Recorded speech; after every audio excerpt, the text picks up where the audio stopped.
Hello everyone, welcome back to my channel. তো কালকে ছিল আমাদের পাড়ার নীল পুজো, আর আজকে আমরা যাচ্ছি কুবেরপুর কালীবাড়িতে দেলে। তো তেল আগে বেরিয়ে গেছে, আমরা অনেকটাই লাস্টে ছিলাম। আমি, মাসি, বোন আর বোনু মিলে যাচ্ছি।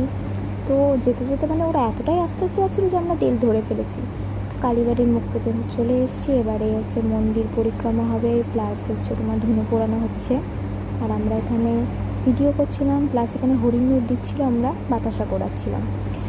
এত গরম পড়েছিল, তাও কিন্তু লোকজনের ভিড় কমেনি। তারপরে এখানে আমাদের পাড়ার লাঠি খেলা শুরু হয়ে গেছিলো। তারপরে আমরা এখানটা একটু মেলাটা ঘুরে দেখছিলাম, আমি আর বোনু, যে কোথায় কী রয়েছে। আবার সন্ধ্যেবেলা যেতে হবে আমাদের। তারপরে আমরা একটু লস্যি খেয়ে নিয়েছিলাম। এতক্ষণ গরমে ঘোরার পরে আমরা অ্যাট লাস্ট বাড়ির দিকে যাচ্ছি। মাসি আর বোন আগেই চলে গেছে, আমরা লেটে যাচ্ছি। তারপর রাস্তায় আমাদের দেখা হয়ে গেছিলো আখের রস কাকুর সাথে। এতটাই কষ্ট হচ্ছিলো, আমরা আখের রস খেতে বাধ্য হয়েছিলাম। আবার সন্ধ্যেবেলা যাব, নেক্সট ব্লগ আসছে।